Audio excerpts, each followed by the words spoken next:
कि जब मैकॉले कहा करता था यह बात कि भारत की न्याय पद्धति का नाश हो जाएगा तो भारतीय समाज टूट जाएगा, ऐसे ही मैकॉले एक बात और कहता था। मैकॉले की लिखी हुई एक चिट्ठी है मेरे पास, उसकी फोटोकॉपी। लंदन में एक लाइब्रेरी है, उसका नाम है इंडिया ऑफिस लाइब्रेरी, वहां से मैंने निकलवाई है। इंडिया ऑफिस लाइब्रेरी में से ऐसे कुछ 50,000 से ज्यादा डॉक्यूमेंट्स मैं निकाल के लाया और वहां के कई लोगों की मदद से हमने वो निकलवाए हैं। तो उनमें एक चिट्ठी है मैकॉले की, वो उसके अपने पिताजी को उसने लिखी है।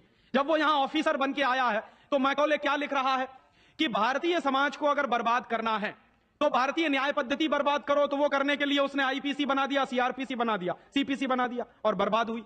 दूसरी बात वो कहता था कि भारतीय समाज को बर्बाद करना है तो भारतीय शिक्षण पद्धति का नाश करो। तो मैकॉले कहा करता था कि जो भारतीय शिक्षण पद्धति है, वो खुद मानता था इस बात को, यह दुनिया की सबसे ज्यादा विकसित और सबसे अच्छी पद्धति। क्या होता था, यहां गुरुकुल चलते थे, गुरुकुलों में विद्यार्थी पढ़ते थे और विद्यार्थी 20 साल तक, 25 साल तक ब्रह्मचर्य का पालन करते हुए शिक्षा ग्रहण करते थे, संस्कार मिलते थे और वो संस्कार लेकर समाज में जाते थे। उन्हीं संस्कारों से संस्कृति बनती थी और वही संस्कृति भारतीय संस्कृति कहलाती थी।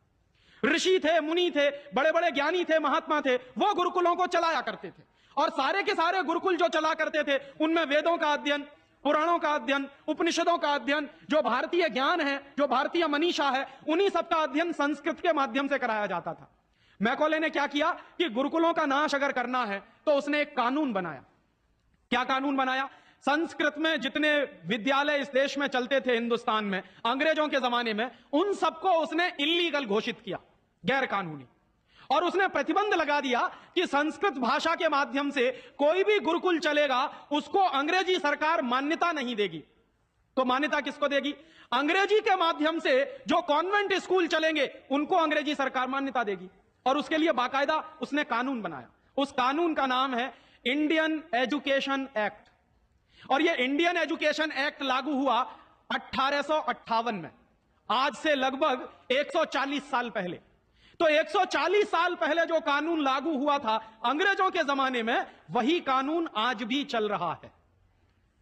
उस कानून के आधार पर मैकॉले ने क्या किया? संस्कृत के माध्यम से चलने वाले गुरुकुलों को बर्बाद कर दिया, कानून बना के उनको बंद करा दिया। जो उनमें अध्यापक होते थे, गुरु होते थे, उनको मार पीट कर अंग्रेजी सरकार जेल में बंद करती थी। जो विद्यार्थी अध्ययन के लिए जाते थे उनको रोक दिया जाता था, उनका अध्ययन ना होने पाए उसके लिए समस्याएं खड़ी की जाती थी। और दूसरी तरफ कॉन्वेंट स्कूल चालू कर दिए और उसमें अंग्रेजी के माध्यम से शिक्षण देना शुरू किया।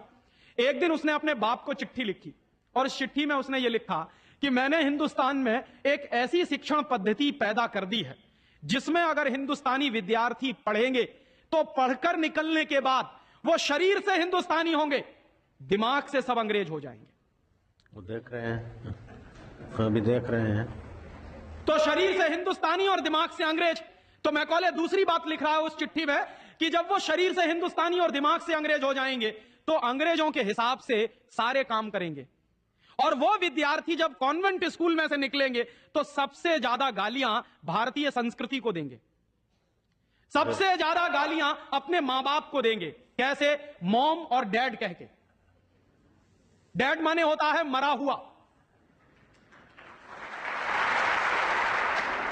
और मम्मी माने होता है शव।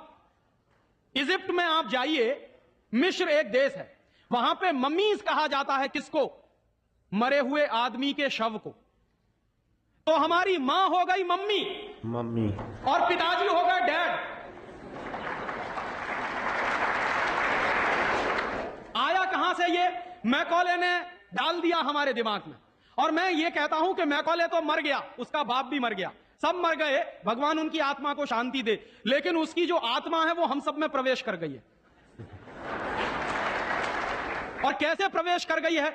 मैं आपको यह इतिहास की सच्चाई बता रहा हूं कि जिस जमाने में मैकॉले ने इस देश में सबसे पहला कॉन्वेंट स्कूल खोला था कलकत्ता में, वो कॉन्वेंट स्कूल चला नहीं, बंद हो गया। क्यों बंद हो गया? क्योंकि कोई भी भारतीय मां बाप अपने बच्चे को कॉन्वेंट में पढ़ाने को नहीं भेजता था। अंग्रेजों के जमाने की बात बता रहा हूं। अंग्रेज अपनी पूरी ताकत लगाकर भी इस देश में कॉन्वेंट स्कूल चला नहीं पाए, लेकिन अंग्रेजों के जाने के बाद गांव गांव में, गली गली में कॉन्वेंट स्कूल चल रहे हैं। और ऐसे मम्मी डैडी पैदा हुए हैं इस देश में जो बच्चे का जन्म लेने के पहले रजिस्ट्रेशन करवाए आते हैं कॉन्वेंट स्कूलों। कहते हैं कि अगर रजिस्ट्रेशन नहीं कराया तो एडमिशन नहीं मिलेगा। तो कॉन्वेंट स्कूल में पढ़ाना बहुत जरूरी है बच्चे को। और मैं अक्सर पूछता हूं कि काहे को पढ़ाते हैं कॉन्वेंट स्कूल में, तो कहते हैं राजीव भाई जब हमारा बच्चा कॉन्वेंट में पढ़ेगा तो बहुत स्मार्ट बन जाएगा। तो मैं पलट के पूछता हूं कि जरा बताइए स्मार्टनेस क्या होती है। तो अक्सर मां बाप मुझे जवाब देते हैं जो दिल्ली बंबई में रहते हैं कि हम बच्चे को कॉन्वेंट में इसलिए पढ़ने को भेजते हैं कि जब वो कॉन्वेंट में पढ़ेगा तो टाई लगाएगा, मोजे जूते पहनेगा, बढ़िया सूट है। तो अंग्रेजों के देश में टाई इसलिए लगाई जाती है कि वहां ठंडी बहुत पड़ती है, सर्दी बहुत पड़ती है, और एक साल में 6 महीने भयंकर बर्फ पड़ती है। कभी कभी तो यह हालत होती है कि 6-7 महीने सूर्य भगवान के दर्शन नहीं होते। और वहां की जलवायु ऐसी है कि आज अगर सूर्य निकला तो जरूरी नहीं है कि कल भी निकलेगा, परसों भी निकलेगा, नरसों भी निकलेगा। भारत में ऐसा नहीं है, आज अगर निकला है तो कल भी निकलेगा, परसों भी निकलेगा, 3 महीने बाद भी निकलेगा, 1 साल बाद भी निकलेगा, ऐसे ही निकलेगा। इंग्लैंड के लोग ये गारंटी से नहीं कह सकते। तो वहां ठंडी बहुत पड़ती है, सर्दी बहुत पड़ती है। और जिन देशों में सर्दी बहुत पड़ती है, ठंडी बहुत पड़ती है, वहां के लोगों को अक्सर जुकाम बहुत होता है, नाक चलती है। तो जब नाक चलती है तो उस नाक को पोंछने के लिए बार बार जेब से रूमाल निकालना पड़ता। तो उन्होंने क्या किया कि एक रूमाल गले में लटका लो जो नाक पोंछने के काम आएगा। और टाई का माने क्या होता है, अंग्रेजी का शब्द है TIE। टाई का माने होता है गले के चारों तरफ लटकाया गया कोई कपड़ा। किस काम आता है वहां पर, नाक पोंछने के। क्यों करते हैं? क्योंकि ठंडी बहुत पड़ती है, सर्दी बहुत पड़ती है। हमारे देश में तो 1 साल में 9 महीने गर्मी पड़ती है, और यहां गुजरात में तो 12 महीने गर्मी पड़ती है। मैं तो यूपी का रहने वाला हूं, वहां थोड़ी बहुत ठंडी जरूर पड़ती है, यहां तो बिल्कुल नहीं पड़ती। तो वहां तो इसलिए टाई लगाते हैं कि उनको जरूरत है उसकी। हम हमारे बच्चों को क्यों लटका रहे हैं अपने गले में टाई? मर गए अंग्रेज और चला गया मैकॉले, लेकिन उसकी आत्मा का वास हम सब में हो गया। जिसको देखो वो कॉन्वेंट स्कूल में घुसा रहा है अपने बच्चों को, जिसको देखो वो अंग्रेजियत की तरफ ले जा रहा है। बड़े शर्म की बात है, शर्म की बात है, सावधान होना चाहिए। एक बार बंबई में मैंने एक जगह व्याख्यान में पूछा, पढ़े लिखे कुछ लोग बैठे थे, कि आप अपने बच्चों को कॉन्वेंट में क्यों भेजते हैं? आपको मालूम है कॉन्वेंट का मतलब क्या होता है? यूरोप के देशों में कॉन्वेंट का मतलब क्या होता है? यूरोप में हजारों साल एक परंपरा रही है जो हमारे यहां कोई सोच भी नहीं सकता उसके बारे में। यूरोप की परंपरा क्या रही है हजारों साल?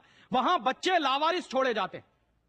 आज भी यूरोप के देशों में, अमेरिका में आधे से ज्यादा बच्चे लावारिस तरीके से बड़े होते हैं। और यह परंपरा आज से 100-150 साल पहले तो बड़ी भयंकर थी। तो यूरोप में क्या होता था कि बच्चा पैदा हुआ, छोड़ दिया चर्च के सामने, छोड़ दिया अनाथ आश्रम में, छोड़ दिया किसी और संस्था में, वहां बड़ा होगा।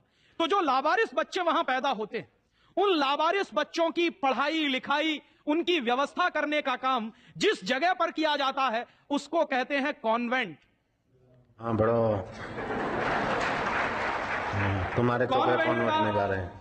कॉन्वेंट का माने होता है लावारिस बच्चों के पढ़ने लिखने का स्थान। माने जिन बच्चों के मां नहीं है, जिनके बाप नहीं है, जिनके दादा दादी नहीं है, जिनका कोई कुटुंबीजन नहीं है, उन बच्चों को पढ़ाने के लिए जो स्कूल चलाए गए यूरोप में, उनको कॉन्वेंट स्कूल कहते हैं। तो हम हमारे बच्चों को कॉन्वेंट में क्यों भेज रहे हैं? हाय राम, तौबा तौबा। यहां तो मां भी है और बाप भी है, लेकिन हम इतने बेवकूफ हो गए हैं कि मां बाप के रहते हुए बच्चे को लावारिस बनाने के लिए कॉन्वेंट में भेज रहे हैं। और वहां जाके बच्चे पढ़ते हैं तो क्या पढ़ते हैं? कल जो बापू कह रहे थे किस्से में, वही बंबई में एक दंपत्ति ने मुझे कहा, पति पत्नी थे, कहने लगे राजीव भाई अगर बच्चा अंग्रेजी नहीं पढ़ेगा तो पीछे रह जाएगा। तो मैंने उनसे पूछा आपको मालूम है दुनिया में कितने देशों में अंग्रेजी चलती है? तो कहने लगे अंग्रेजी तो अंतरराष्ट्रीय भाषा है। मैंने कहा आपको तब जानकारी नहीं है। दुनिया में इस समय 200 देश हैं जो संयुक्त राष्ट्र संघ के नक्शे पर हैं, और उन 200 देशों में से मात्र 12 देशों में अंग्रेजी चलती है। बाकी 188 देशों में उन देशों की अपनी भाषाएं चलती हैं। तो 200 देशों में से मात्र 12 देशों में अंग्रेजी चलती है, तो अंग्रेजी अंतरराष्ट्रीय कैसे हो गई? अगर 200 में से 150 देशों में अंग्रेजी चलती तो मैं मान लेता कि अंग्रेजी अंतरराष्ट्रीय भाषा, लेकिन मुश्किल से 12 देशों में जो भाषा चलती है उसको हम कहते हैं कि अंतरराष्ट्रीय भाषा।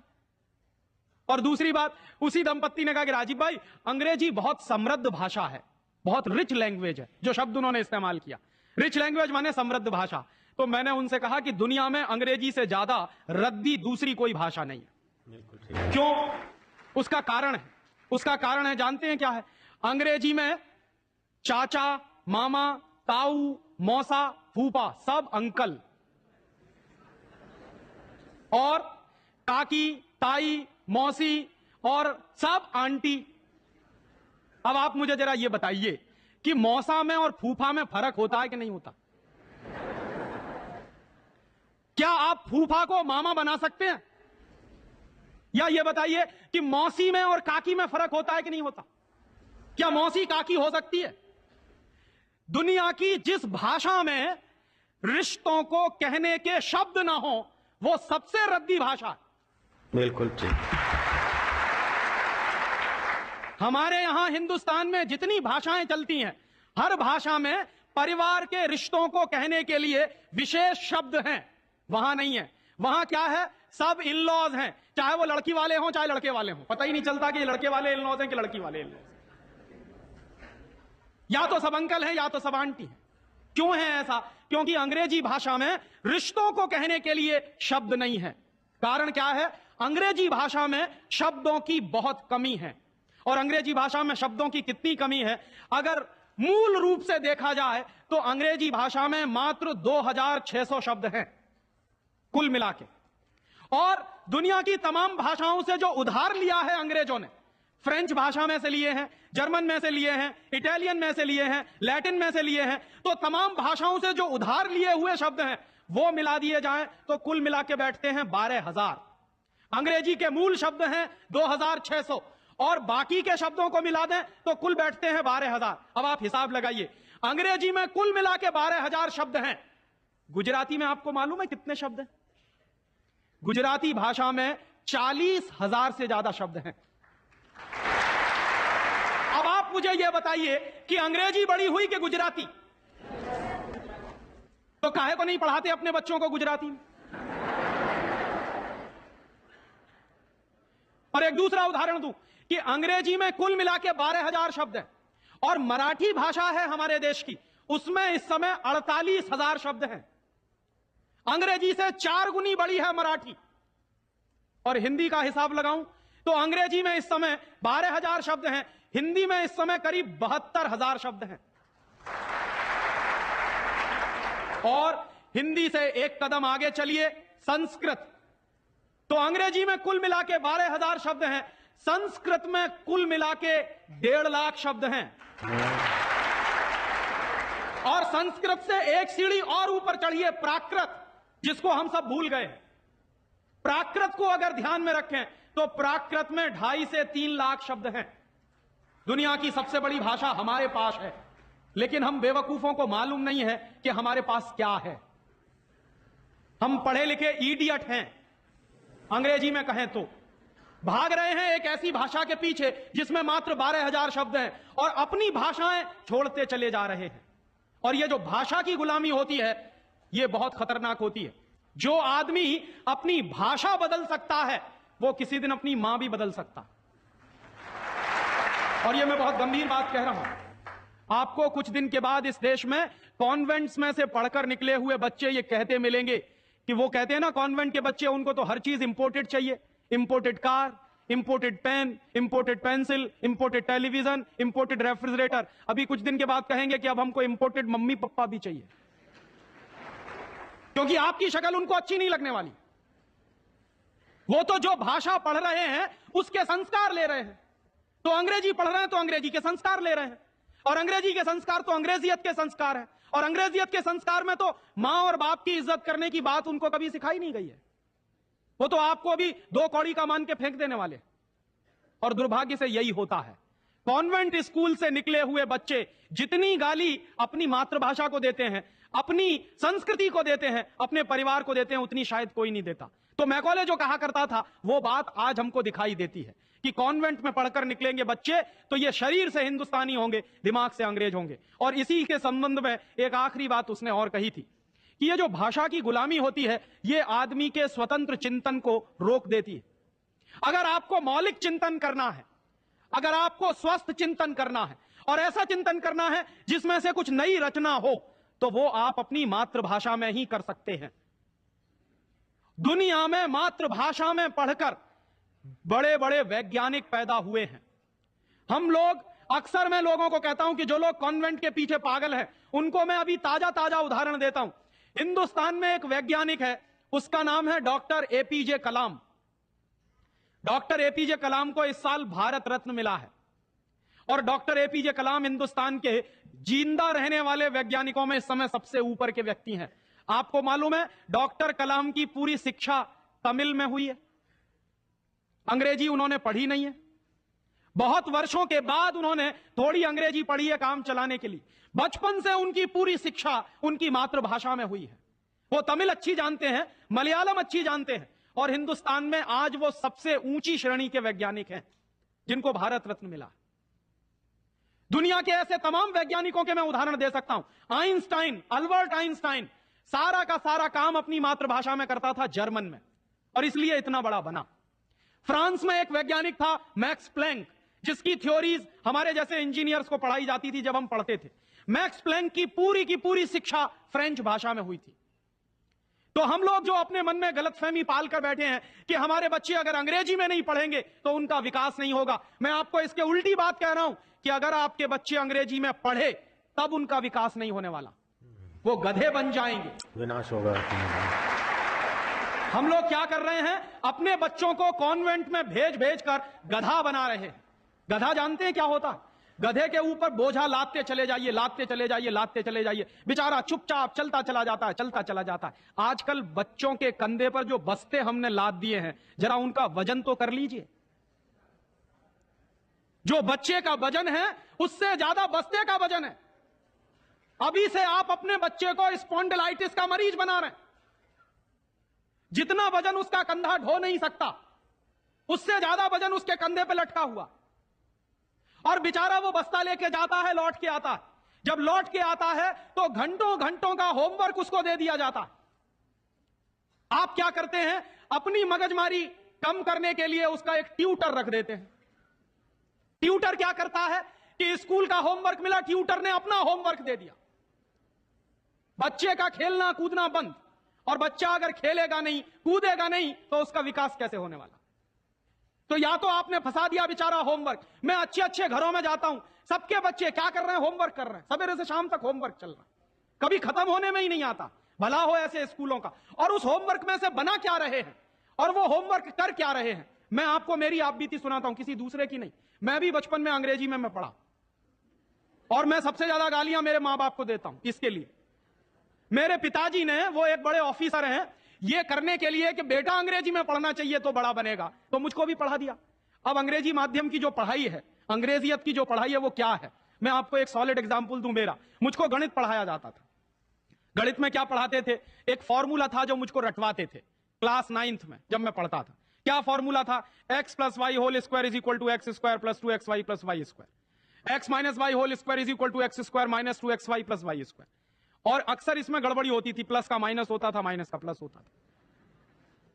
तो क्या होता था, मेरी पिटाई होती थी, क्लास में पिटाई होती थी। और मेरे जो अध्यापक थे तो मुझको खूब चिढ़ाते थे और मुझको खूब उल्टा सीधा कहते थे।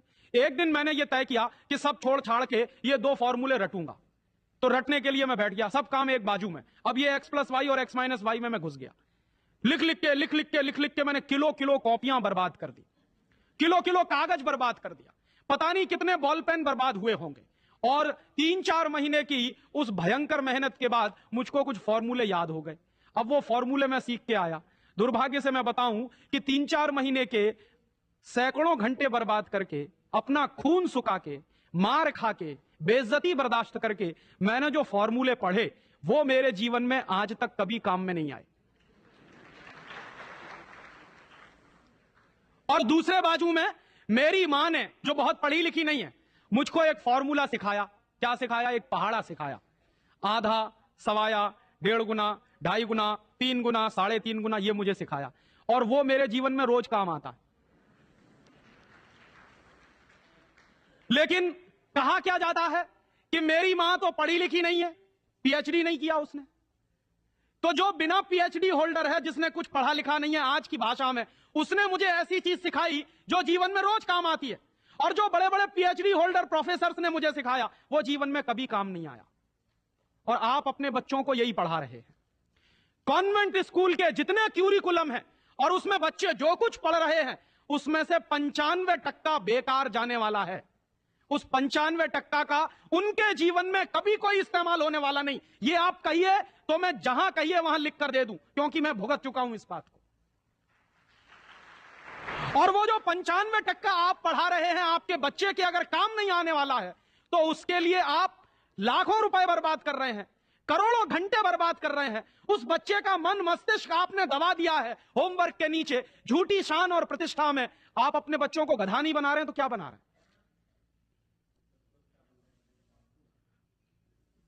तो आप पूछेंगे क्या करें, तो मैं आपसे एक बुद्धिमानी की बात निवेदन करना चाहता हूं। वो निवेदन यह करना चाहता हूं कि जितनी जल्दी हो अपने बच्चों को इन कॉन्वेंट स्कूलों में से बाहर निकाल लीजिए। और बढ़िया बात है। ये कॉन्वेंट स्कूल में इसलिए भी भेजना बंद करिए कि भारतीय संस्कृति में पिता सिर्फ एक होता है, लेकिन कॉन्वेंट स्कूल में एक फादर भी होता है। इस बात की गंभीरता को समझिए कि भारतीय संस्कृति में पिता एक ही होता है, लेकिन कॉन्वेंट स्कूल में जब बच्चे जाते हैं तो एक दूसरा फादर भी होता है। तो पिता के साथ ये फादर कहां से आ गया? और अगर पिता के साथ फादर आ गया तो पता नहीं क्या क्या आ जाएगा आपके घर में। हां, यह मैं चेतावनी के रूप में कह रहा हूं आपसे। यह सिर्फ इशारे से समझ लीजिए कि अगर बच्चे की पढ़ाई के साथ पिता के साथ फादर आया है तो और बहुत कुछ चला आएगा आपके बच्चे के संस्कार में। और कहीं ऐसा ना हो जाए कि आपके देखते देखते आपका बच्चा क्रिश्चियन ना बन जाए, ईसाई ना बन जाए। इसलिए मैं आपसे एक निवेदन तो यह करने आया कि जितनी जल्दी हो कॉन्वेंट स्कूलों से बच्चे निकाल लीजिए। और एक दूसरा निवेदन और करने आया हूं, जितनी जल्दी हो कॉन्वेंट स्कूलों को डोनेशन देना बंद करिए। हमारा हजारों हजारों रुपए का डोनेशन कॉन्वेंट स्कूलों में जाता। एक बच्चे का एडमिशन कराना है तो वो कहेंगे बिल्डिंग फीस दे दो, वो कहेंगे डोनेशन दे दो, वो कहेंगे इसकी फीस दे दो, उसकी फीस दे दो, और रोज रोज कोई ना कोई मांग चढ़ी ही रहती है। आज फलाना डे, आज धमाका डे, आज ये ले आओ, कल वो ले आओ। बर्बादी हमारी, माने हम हमारे दुश्मन को अपना पैसा दे रहे हैं। दुनिया में ऐसे बेवकूफ लोग मैंने कहीं नहीं देखे जो अपने दुश्मन को अपने घर का पैसा देते हो। आप जानते हैं कि कॉन्वेंट स्कूलों में से निकलने वाले बच्चे भारतीय संस्कृति के विरोधी होने वाले हैं और उनको यूरोप की संस्कृति सिखाई जा रही है। उसके लिए पैसा हम खर्च कर रहे हैं अपने हाथों से। तो भगवान के लिए, भारतीय संस्कृति को बचाने के लिए अपने बच्चों को कॉन्वेंट में से बाहर निकालिए और अपने बच्चों के नाम पर ये उनको जो डोनेशन दे रहे हैं आप कॉन्वेंट स्कूलों को, वो बंद करिए। और मैं आपको पूरे विश्वास से ये कहना चाहता हूं कि आपके बच्चे अगर मातृभाषा में पढ़ेंगे तो सबसे ज्यादा विद्वान बनने की क्षमता है उनमें। और ये क्यों है? दुनिया के सारे मनोवैज्ञानिक एक ही बात पर अब पहुंचे हैं, जो बात हमारे लोग बहुत पहले से कह गए। अभी यूरोप के लोग आज उस निष्कर्ष पे पहुंचे। क्या कहते हैं? बच्चा अगर मातृभाषा में पढ़ता है तो उसको जो सुविधाएं मिलती हैं, जो फायदा होता है, वो दूसरी भाषा में नहीं मिलती। जैसे उदाहरण के लिए मैं आपको बताऊं और आप इसको प्रयोग के रूप में करिए। आपकी मातृभाषा अगर गुजराती है और आप अपने बच्चे को गुजराती में पढ़ाइए, तो कोई सवाल आप उसको दीजिए गुजराती में याद करने के लिए, जितनी जल्दी वो याद कर लेगा उस सवाल को, अगर वही सवाल आप अंग्रेजी में दीजिए उसको, तो कम से कम 6 गुना समय लगेगा उसको। अगर वो 1 घंटे में गुजराती में कोई चीज याद करेगा तो 6 घंटे लगेंगे उसको अंग्रेजी में याद करने के लिए। और अंग्रेजी में भी उसको याद नहीं होगा, वो रटेगा पोपट की तरह से। जैसे पोपट होता है ना, रट लेता है, वैसे ही रटेगा। और रटने के बाद क्या करेगा? इम्तिहान में लिख कर आएगा। इम्तिहान में लिख कर आया, उसके 2 दिन बाद पूछिए कि तुमने परसों क्या लिखा है, उसको कुछ याद नहीं। ऐसे ज्ञान का करेगा क्या वो? जो ज्ञान उसको 2 दिन भी याद न रहे, जो जानकारी उसको 2 दिन भी याद नहीं रहने वाली, उस जानकारी का वो अपने जीवन में करने वाला क्या है? और इसके दूसरी तरफ आप ये करके देख लीजिए, छोटी छोटी कहानी, छोटे छोटे किस्से, छोटी छोटी कथाओं के माध्यम से, मातृभाषा के माध्यम से आप उसको कोई बात सिखा दीजिए, वर्षों वर्षों जिंदगी भर उसको वो बात याद रहेगी। मुझे भी याद है, मेरी दादी मां ने कहानी के माध्यम से जो संस्कार मुझ में दिए हैं वो अभी भी मुझे याद है। लेकिन मेरे स्कूल में जो संस्कार मुझे दिए गए वो मैं भूल चुका हूं, क्योंकि विदेशी भाषा में मैंने लिए। तो ये खराब होता है। और एक इसी के साथ एक आखिरी निवेदन कि अंग्रेजों ने जिस तरह से बर्बाद किया है भारतीय समाज को, कम से कम अब अगर हमको ये चेतना आती है तो इसको हम बचाएं। मुझे लगता है कि सबसे बड़ा काम और सबसे पहला काम कॉन्वेंट स्कूलों के बंद कराने का, और वो हम सब मिलकर ही कर सकते हैं, अकेला कोई नहीं करेगा। अगर हम सब कॉन्वेंट स्कूलों का बहिष्कार करने का संकल्प ले लें तो फिर से नए गुरुकुल खड़े हो सकते हैं। जो दान आप कॉन्वेंट स्कूलों को देते हैं, वो दान अगर गुरुकुलों को मिलना शुरू हो जाए तो गुरुकुल चलने भी शुरू हो जाएंगे, उनको प्रतिष्ठा भी मिल जाएगी, उनको सम्मान भी मिल जाएगा। अगर हमारी गलती से बर्बादी आई है तो वो गलती आज हम सुधार लें। और ऐसे ही एक दूसरी आखिरी बात कि अंग्रेजियत हमारे मन में बहुत गहरे घुस गई है, और ये अंग्रेजियत जो होती है बहुत खराब होती है। कई बार मैं कहता हूं कि अंग्रेजी भाषा से ज्यादा खतरनाक है अंग्रेजियत। महात्मा गांधी अक्सर ये कहा करते थे कि अंग्रेज चाहें तो रहें, लेकिन अंग्रेजियत जानी चाहिए। ये अंग्रेजियत क्या है? हमारे सबके घरों में, सबके मन में एक तरह का लालच बैठ गया है। हर एक आदमी को इस देश में इंपोर्टेड माल चाहिए, विदेशी कंपनी का माल। किसी भी साधारण से साधारण बच्चे को कहो कि देखो मेरे पास इंपोर्टेड पेन है, तुरंत हाथ फैला देगा, लाओ दे दो। वो बच्चा चाहे जितना पढ़ा लिखा हो, माने इंपोर्टेड के नाम पर भीख मांगने में भी शर्म नहीं आती। उसी बच्चे को आप कहिए कि भगवान का प्रसाद है तो हाथ पीछे खींच लेगा, इंपोर्टेड पेन है तो तुरंत हाथ फैला देगा। गुलामी इतने गहरे बैठ गई, और ये जो इंपोर्टेड माल की गुलामी होती है, इसी गुलामी ने हमारे देश को बर्बाद किया है। अंग्रेजों के जमाने में इस देश में अंग्रेजों का माल बिकता था इसलिए कि अंग्रेजों की गुलामी चलती थी, इसलिए क्योंकि अंग्रेजों की कंपनियां यहां चलती थी। दुर्भाग्य से आज वही फिर हो गया है, गांव गांव में परदेशी कंपनियां घुस गई हैं, परदेशी कंपनियों का माल घुस गया है। हम सबके घरों में परदेशी कंपनियों का माल आता है, सवेरे से लेके